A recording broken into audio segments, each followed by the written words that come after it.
Bonjour à tous, j'espère que vous allez bien en ce mois de juin. Donc aujourd'hui nous allons nous intéresser aux énergies universelles qui s'étalent du 20 au 30 juin 2024, dans lequel le soleil se trouve dans le signe du cancer, tandis qu'en numérologie, eh bien, le mois de juin vibre sur le nombre 5. Donc avant d'entrer dans le vif du sujet, petit rappel, sachez que j'ai écrit un certain nombre de livres en numérologie et des romans également. Donc mon livre le plus récent en numérologie s'intitule Les secrets du chemin de vie. Et vous avez les autres livres qui apparaissent à l'écran. Donc si vous ne me connaissez pas, si vous venez de rejoindre cette chaîne depuis peu de temps, eh bien n'hésitez pas à aller consulter les extraits de livres pour vous faire une idée de l'approche numérologique que je vous propose, ainsi que les romans inspirants que j'ai écrits. Donc, entrons maintenant dans le vif du sujet. Donc, le mois de juin vibre sur le nombre 5. Donc, le nombre 5 est relié à du dynamisme, à une aspiration au changement, à l'ouverture à la nouveauté, au futur. Donc, c'est un nombre, le 5, qui pousse au questionnement, qui pousse à chercher des solutions, des réponses, qui peut nous aider, nous inviter aussi à partir en quête de certaines vérités. Donc on aime bien de ce fait, c'est une ambiance favorable pour lire, pour écrire, pour étudier, pour faire des recherches, enfin bref, pour se mettre en mouvement, à la fois au niveau de sa pensée, d'essayer de découvrir de nouvelles facettes de la vie, mais aussi au niveau de l'action, parce que le 5 il est très dynamique, donc il aime bien aussi expérimenter les choses, vivre de nouvelles aventures pour justement goûter voilà, à d'autres facettes de la vie sur Terre. Le 5 nous invite aussi à communiquer durant ce mois de juin, à exprimer clairement ce que l'on veut, ce que l'on ne veut pas, donc à être authentique dans son rapport aux autres. Généralement, c'est un nombre qui nous pousse à cultiver des amitiés ou à rencontrer de nouvelles personnes. Bref, on a soif au fond de rencontrer d'autres visages pour justement élargir aussi notre connaissance de la nature humaine et au-delà de ça aussi, il peut y avoir aussi une meilleure connaissance de soi qui peut apparaître, parce que justement, quand on rencontre des gens qui sont très différents de nous, ça nous pose question, ça nous fait réagir, et ça peut nous inviter justement à entreprendre une quête pour mieux nous connaître, à la fois en tant que jeu, en tant qu'esprit incarné, mais aussi en tant que destinée. Voilà. Quelle est la destinée dans laquelle nous nous trouvons, pourquoi nous vivons telle ou telle situation, telle ou telle épreuve. Bref, il y a tout ce questionnement qui est là avec la vibration 5 pour le mois de juin. D'un autre côté, le soleil rentre dans le signe du cancer, et le cancer, eh bien, au niveau du sigle, c'est en fait 2 tourbillons, donc ça nous montre que ce signe du cancer est relié au changement, voilà, au passage d'un état à un autre. Donc comme s'il fallait arrêter de tourner en rond dans certaines habitudes, dans certaines relations, dans un certain mode de vie pour justement s'ouvrir à autre chose, euh, expérimenter là encore de nouvelles choses sur Terre. Souvent, bien souvent, le signe du cancer est associé à la famille, au foyer, aux émotions, à l'enfance, tout ça. Donc, si c'est trop matérialisé, si ces données sont trop matérialisées, ça donne quelque chose d'assez plombant, où justement, le cancer reste dans sa carapace, dans sa grotte, tout ça, et il n'entre pas en contact avec le monde extérieur. Or, d'un point de vue, on va dire, ésotérique, spirituel, le signe du cancer, c'est le signe qui montre que l'on passe du monde spirituel sur Terre, donc que l'on s'incarne. Donc c'est le signe de l'incarnation. Autant le Capricorne, lui, c'est le signe de la désincarnation, c'est qu'on a fini sa vie sur Terre et on va remonter dans le ciel pour justement après tirer des leçons, faire un bilan de sa vie pour justement devenir plus sage. Et aussi voir ce qu'il va falloir réparer des bêtises que l'on a pu faire dans cette vie pour justement mettre en place de nouvelles choses dans la vie suivante. Donc le signe du cancer, c'est un signe justement où on descend. Donc on descend des cieux pour justement goûter à l'expérience terrestre. Donc en négatif, après on s'identifie trop à l'aspect matériel des choses, au corps, aux apparences, à l'image sociale, tout ça, et on oublie notre origine céleste. Or, le signe du cancer, c'est aussi le signe des origines. Donc c'est pas simplement la psychogénéalogie, la généalogie familiale, mais c'est aussi d'où je viens vraiment. Donc c'est d'où le fait que quand on associe le signe du cancer au nombre 5, eh bien, il y a tout un questionnement existentiel qui peut être à l'ordre du jour pour cette période entre le 20 et le 30 juin, où justement, eh bien, on va essayer de mieux comprendre mais d'où l'on vient vraiment, pourquoi nous sommes sur Terre. Donc à la fois, d'où je viens, c'est mon passé, mais au-delà de l'aspect matériel, au-delà de l'aspect familial, d'où je viens. En fait, c'est comme ce souvenir que l'on vient du ciel, de là-haut. Et où je vais, pourquoi je suis incarné sur Terre, ben, c'est-à-dire qu'on a une mission, on a des choses à vivre, à expérimenter, on a un karma négatif aussi à régler. Donc il y a tout ce questionnement pour donner plus de sens à sa vie. Donc quand on additionne ces valeurs du nombre 5 au signe du cancer, eh bien ça nous donne une période propice pour avoir des prises de conscience sur notre futur, sur la raison d'être de notre incarnation. Pourquoi s'est-on incarné en homme ou en femme, dans telle culture, dans tel pays, dans tel milieu, voilà. Tout ça, eh bien, est source de questionnement, d'interrogation, mais aussi d'ouverture. Voilà, d'ouverture à quelque chose qui est au-delà de notre vie ordinaire, au-delà de notre personnalité classique, qui elle, ben, est très attachée aux apparences, à l'histoire familiale, à l'histoire culturelle, tout ça. Et donc, bien sûr, qui peut se sentir enfermé là-dedans. Or, le nombre 5, eh bien, nous invite au fond à lâcher nos références antiques, anciennes, pour être plus en évolution, en mouvement et trouver des réponses plus justes, plus profondes, plus proches de la vérité. Donc à la fois le cancer peut symboliser le passé, hein, nos racines depuis qu'on est tout petit, voilà, quelle est notre histoire, dans lequel, avec cette histoire familiale, culturelle, sociale, tout ça, on s'est construit une certaine image de soi.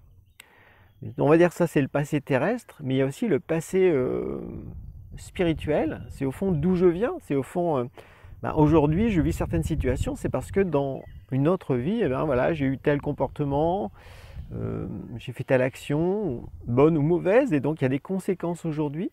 Donc il y a l'envie, le besoin au fond, ou la possibilité de mieux connaître son passé subtil, profond, au-delà des apparences matérielles, pour justement mieux comprendre ce que l'on vit sur Terre, et de là après ça ouvre la porte du futur.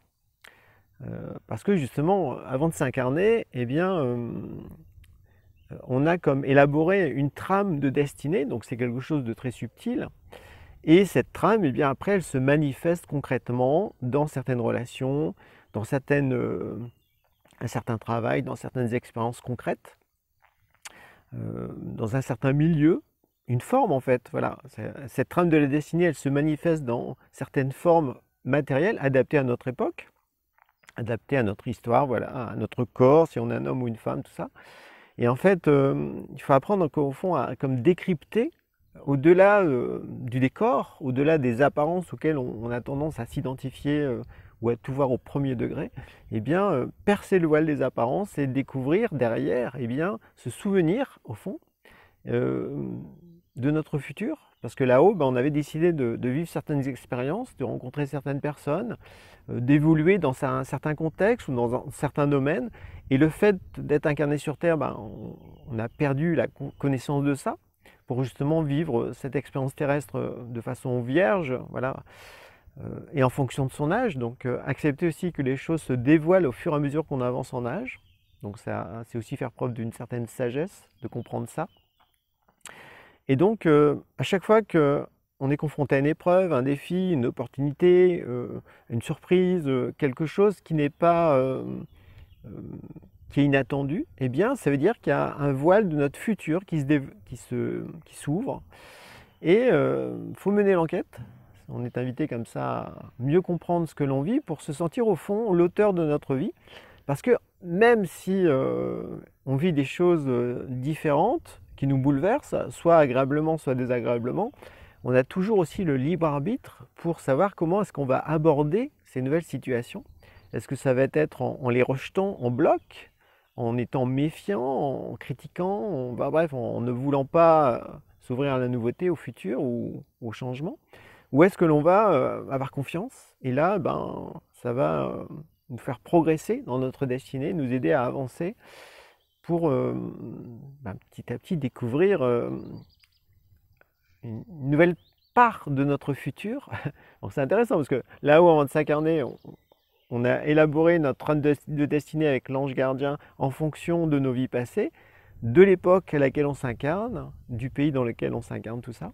Et après, est-ce qu'on va vivre ça ou pas? Ça dépend de notre libre arbitre, de notre ouverture, de notre capacité à changer, à rester nous-mêmes en fait dans cette société qui est très matérialiste, qui cherche à nous influencer, à nous manipuler par tous les bouts, quoi.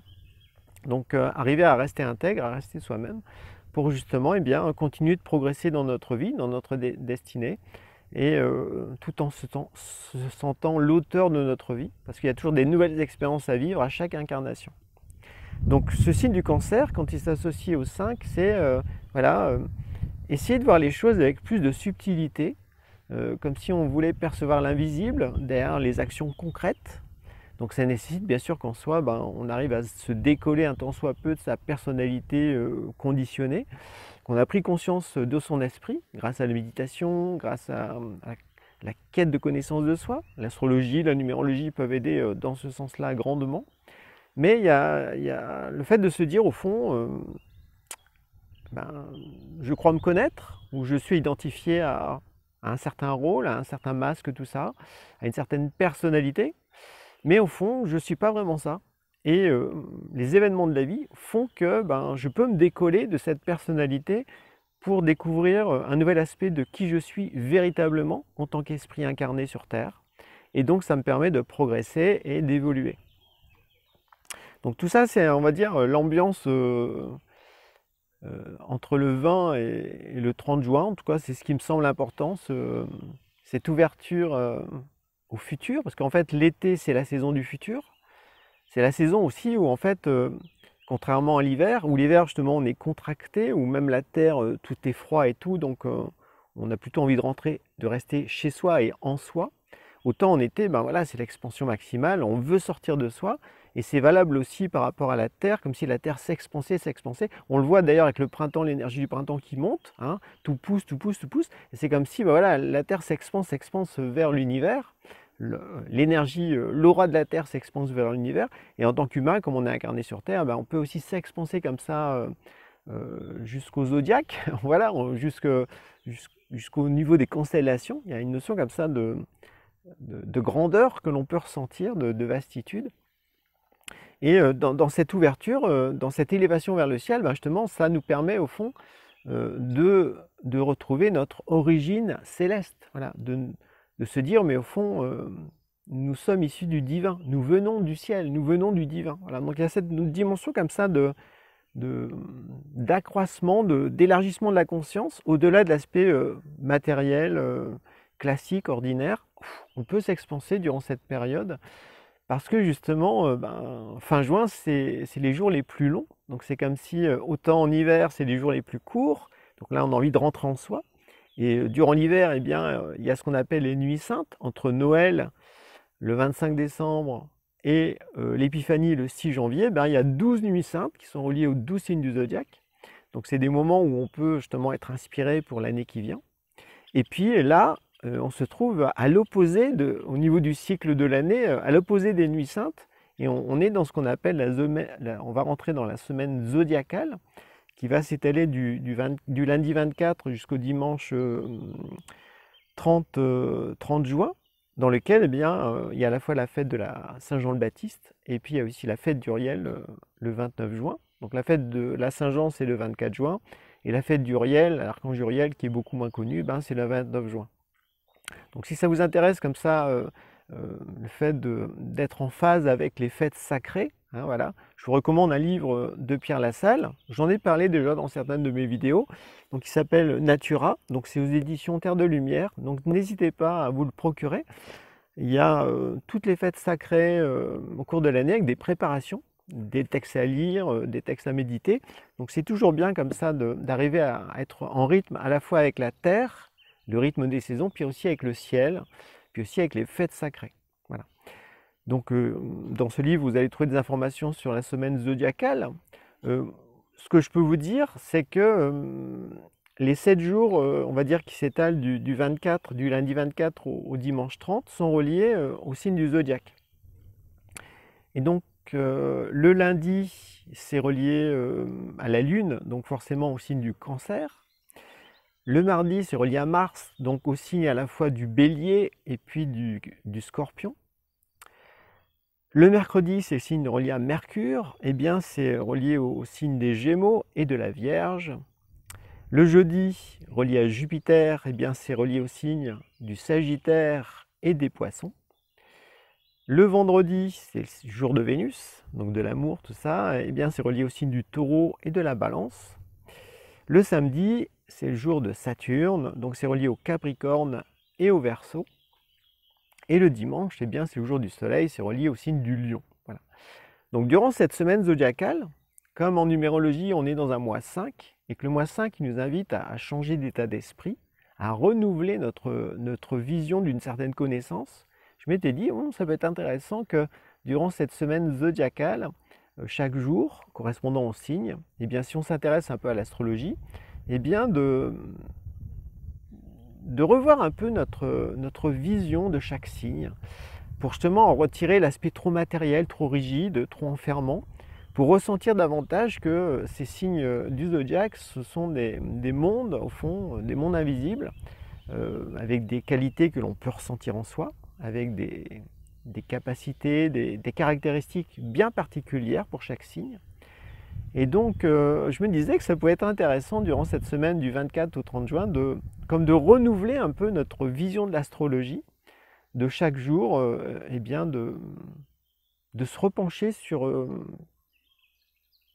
les caractéristiques des signes, et puis de voir, mais est-ce qu'il y a des choses auxquelles j'ai toujours mis ça de côté parce que ça me semblait étrange ou j'arrivais pas à me relier à ça, et de se dire, mais comment est-ce que je pourrais ressentir ce signe de façon plus subtile, plus spirituelle, plus profonde, plutôt que de mettre ça en case, hein, voilà. Donc les horoscopes, tout ça, mettre les gens en case, hein, voilà. Lion, vous êtes comme ceci, comme cela. Cancer, vous êtes comme ceci, comme cela. Enfin, c'est très enfermant. L'être humain ne se résume pas comme ça à une mise en case ou à un signe, d'autant plus quand c'est vu de façon très matérialiste, non. Chaque signe du zodiaque, en fait, c'est comme une porte sur un autre monde. Et donc, je trouve que c'est une bonne occasion justement de se repencher sur les signes astrologiques, de les renouveler en fait, d'approfondir cette connaissance, ce qui permettra aussi pourquoi pas au-delà, de ressentir mieux notre thème astrologique, notre thème astral, et de se souvenir davantage de notre origine, d'où l'on vient, et peut-être percevoir certains nouveaux aspects de notre esprit que l'on ne connaissait pas jusqu'à présent. Voilà. Donc ça peut être un sujet intéressant. Et dans cet ordre d'idées, j'ai un ami que vous avez déjà vu en vidéo qui s'appelle Marc Levacon, qui a écrit un livre sur les nouveaux degrés symboliques. Donc c'est un livre que je vous recommande aussi. Donc je mettrai le lien dans le descriptif si ça vous intéresse. On a fait aussi une interview de Marc sur la sortie de son livre, il explique pourquoi il a écrit, etc. Donc si vous vous intéressez aux symboles sabiens, notamment en astrologie, eh bien sachez que là c'est comme un renouvellement un peu de cette impulsion qui avait été lancée il y a un certain temps. Voilà, donc n'hésitez pas à aller consulter des extraits de ce livre. Peut-être que ça vous intéressera si vous êtes branché astrologie. Donc voilà ce que j'avais à vous partager pour cette période du 20 au 30 juin 2024. Je vous souhaite à présent un bon mois de juin, une bonne période zodiacale, et au plaisir de vous croiser dans une prochaine vidéo. Bye bye!